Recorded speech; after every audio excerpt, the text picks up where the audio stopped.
Well, have you ever thought about what you might do if you won the lotto? But that wasn't the case for one English entrepreneur who saw it as an opportunity to start a criminal enterprise. John Spilby won £2.4 million, worth almost 5 million Aussie dollars, from the lotto in 2010. He then invested the money in a counterfeit drug scheme, creating and selling fake diazepam, a sedative drug typically used to treat anxiety and seizures. What would you do with millions? It's a question we've all daydreamed about, a fantasy whispered during coffee breaks and late-night conversations. For most of us, the answer is a cocktail of relief and aspiration, a quiet, comfortable retirement, a dream home for the family, or perhaps just the simple, profound freedom from financial worry. In 2010, this universal fantasy became a reality for 65-year-old John Eric Spilby. He was handed that very dream on a silver platter in the form of a £2.4 million jackpot from the UK National Lottery. This was his golden ticket, a chance to hang up his hat and live out his days in serene comfort. He had the perfect opportunity to embrace a life of leisure, to travel, to indulge in hobbies, to watch his family grow without a single financial care in the world. Instead, he made a choice so staggering, so audacious, it almost defies belief. John Eric Spilby took his lottery winnings and built a counterfeit drug empire worth hundreds of millions of pounds. This is the unbelievable story of how a single lottery ticket funded one of the largest and most dangerous criminal operations the UK has ever seen, and how an 80-year-old man traded his golden years for the cold, hard reality of a prison cell.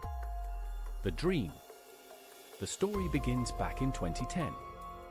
John Eric Spilby, a 65-year-old from the Greater Manchester area, saw his life change in an instant. The random sequence of numbers on his lottery ticket aligned, and just like that, he was a multimillionaire, richer by £2.4 million, roughly $3.3 million at the time.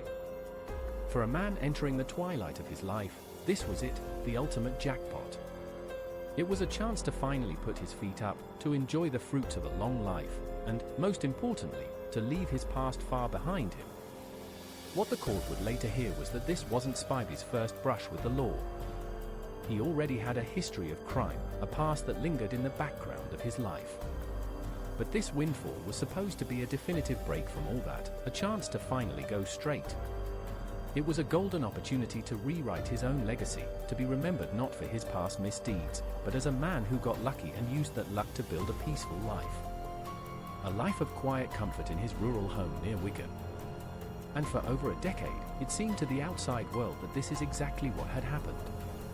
He settled into a handsome, two-story red brick farmhouse, a property worth around £600,000, tucked away on a tranquil, tree-lined country lane. The setting was the very picture of a comfortable and well-deserved retirement. Neighbours saw an elderly man living a quiet life, seemingly content with his fortune. But behind the charming facade of this idyllic farmhouse, a far more sinister plan was taking shape. The lottery winnings weren't being spent on luxury cruises, vintage cars, or golf club memberships. They were being carefully and methodically invested. Not in stocks, or bonds, or traditional real estate, but in the tools of a dark and dangerous trade. Instead of winding down and preparing for a peaceful end, John Spilby was gearing up for the biggest and most destructive criminal enterprise of his entire life. The turn. By August 2020, after years of quiet planning, the pieces of Spilby's criminal chessboard began to move. The first step was to create a veneer of legitimacy, a corporate shield to hide the sinister activities to come. A fake company called Nutra Incorporated was officially registered, complete with a professionally designed website. To any casual observer or curious supplier, Nutra Incorporated appeared to be a perfectly ordinary, if niche, business. It advertised itself as a seller of industrial-grade equipment, heavy-duty tablet presses, powerful mixers, and sophisticated packaging machines. This crucial front was managed by a trusted accomplice, 45-year-old Lee Ryan Drury. His role was to be the public face of Nutra Incorporated, handling the communications and procurement, creating a layer of separation between the criminal mastermind and the acquisition of the operation's essential hardware. It was the perfect cover, allowing the gang to purchase highly specialized industrial machinery without raising a single red flag. No one would question a registered company buying equipment that matched its stated purpose. With this corporate disguise in place, Spilby began to pour his lottery winnings into the venture. He systematically bankrolled the entire operation, authorizing the purchase of thousands upon thousands of pounds worth of industrial hardware. Simultaneously, he began modifying his own property to accommodate the new arrivals. Outbuildings were renovated, power supplies were upgraded, and floors were reinforced. Prosecutors in his eventual trial would describe it with chilling accuracy as a textbook case of organized crime financed by legitimate means. The heart of this emerging empire was a separate cottage that sat on the property behind Spilby's main farmhouse. This building was destined to become the nerve center of the entire operation. Its windows were frosted over, obscuring the view from the outside and hiding the furious activity within. Soundproofing was installed to muffle the roar of the machinery. This was not some small-time, backroom operation cobbled together in a basement. With his lottery fortune, John Spilby was building a full-fledged factory, designed for mass production. The stage was now set for an enterprise of truly staggering scale, funded by a lucky lottery ticket and run by a man who should have been planning his 80th birthday party, not a criminal conspiracy. The Empire.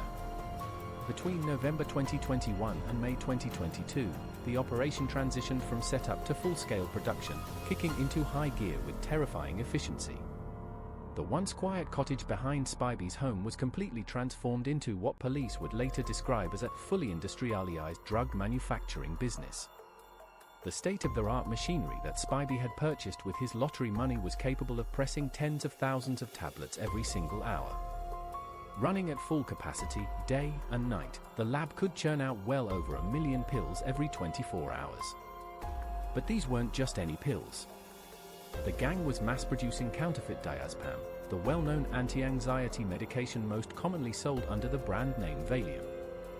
There was a critical and deadly problem. However, the pills they were creating contained no actual diazepam.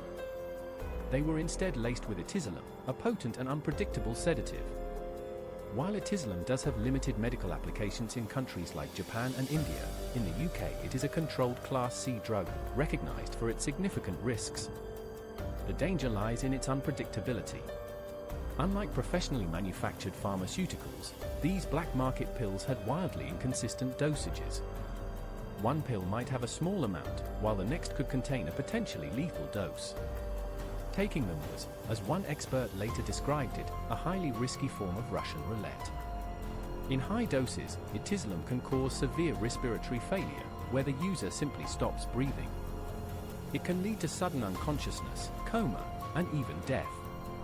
The potential street value of this massive operation was astronomical.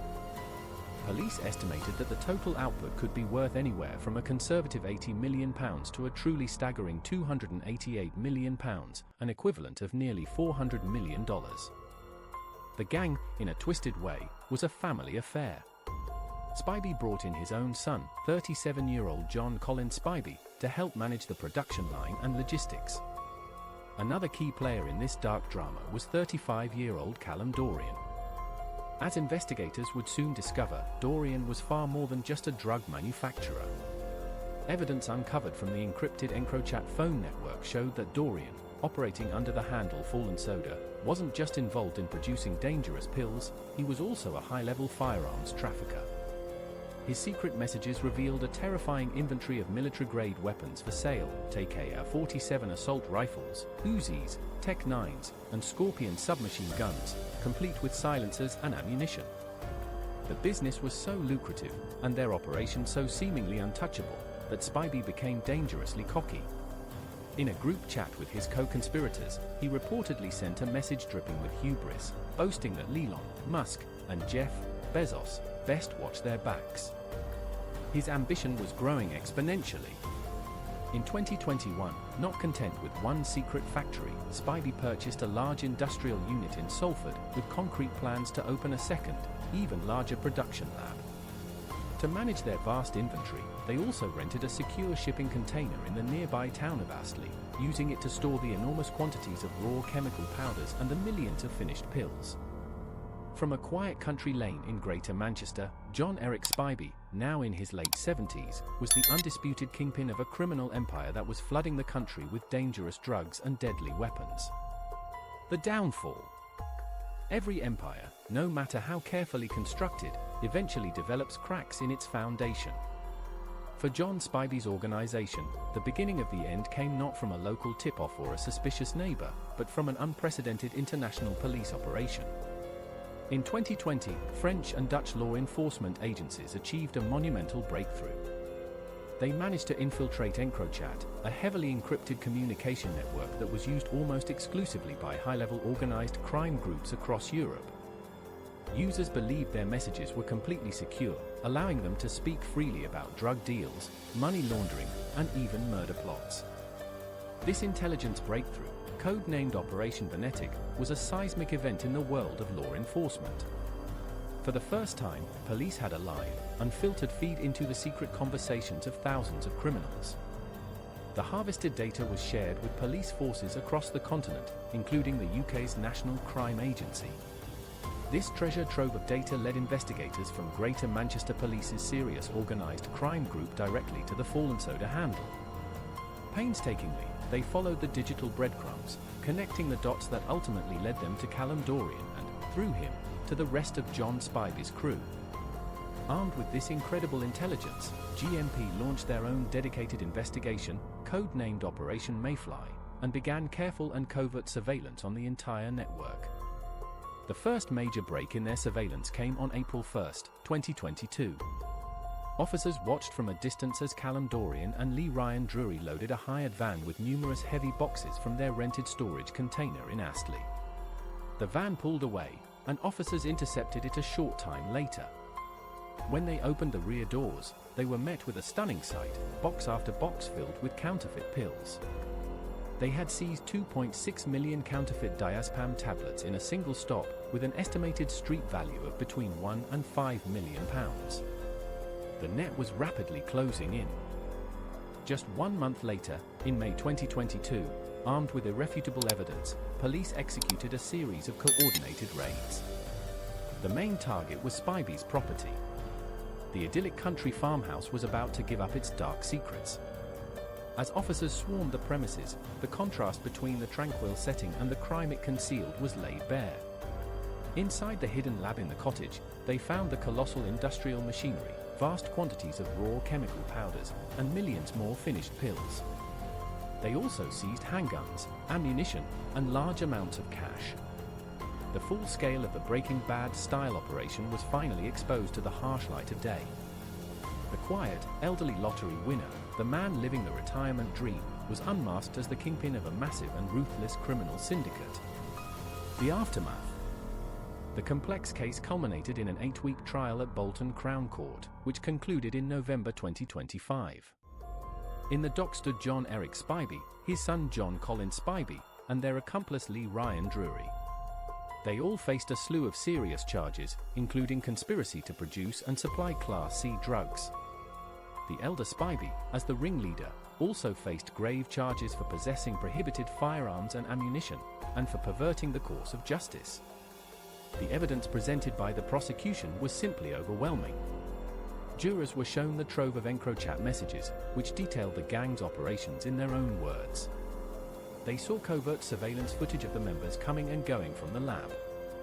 They were presented with the physical evidence from the massive seizures, the millions of pills, the industrial machinery, and the cache of illegal weapons. Despite this mountain of proof, both John Eric Spilby and his son John Colin stubbornly denied all charges, forcing a full trial. Lee Ryan Drury also denied the charges at first, but his resolve crumbled midway through the trial, and he changed his plea to guilty. The fourth key member, the firearms trafficker Callum Dorian, had already seen the writing on the wall and pleaded guilty to his crimes back in September 2024. In a last-ditch effort, Spilby's defense lawyer attempted to portray his elderly client not as a kingpin, but as a pawn. He argued that Spilby wasn't the true ringleader, claiming that the younger, more volatile Callum Dorian was the real orchestra and director of the entire operation. The judge, however, was not convinced by this attempt to shift the blame. Honorary Recorder for Bolton, Judge Nicholas Clark KC, dismissed the argument, pointing to the evidence that clearly positioned the elder Spilby as being senior in both name and role. He addressed the 80-year-old directly in the packed courtroom, his words cutting through the legal arguments. Despite your lottery win, the judge stated, you continued to live a life of crime beyond what would normally have been your retirement years. The jury agreed with the judge's assessment. After deliberating, they found both John Eric Spilby and his son guilty on all counts. In January 2026, the sentences were handed down, bringing the saga to its definitive close. Callum Dorian, the Fallen Soda firearms trafficker, was sentenced to 12 years in prison. Lee Ryan Drury, who managed the fake front company and procured the machinery, received a sentence of 9 years and 9 months. John Colin Spilby, the son who helped run the family's criminal business, was jailed for 9 years. And finally, John Eric Spilby, the 80-year-old patriarch and ringleader who started it all with a lottery ticket, was sentenced to 16 years and 6 months behind bars. The judge called the enterprise an egregious example of organized crime. Detective Inspector Alex Brown of the Serious Organized Crime Group summed up the gang's motivation perfectly, stating that they showed no regard for human life, driven only by insatiable greed. If you found this story as unbelievable as we did, be sure to subscribe for more deep dives into the complex world of true crime. In the end, the story of John Eric Spilby is a modern tragedy of boundless greed. It is a cautionary tale of a man who was handed a second chance at life, a rare and precious opportunity to live out his final years in peace and prosperity. But instead of embracing that gift, he chose a path of crime more audacious and destructive than anything he had done before. He willingly traded a £2.4 million jackpot for a 16.5-year prison sentence. He swapped a quiet, comfortable retirement for the cold, bleak reality of a jail cell, where he will likely spend the rest of his life. It's a shocking reminder that sometimes, winning the lottery isn't the start of a dream, but simply the funding for a nightmare.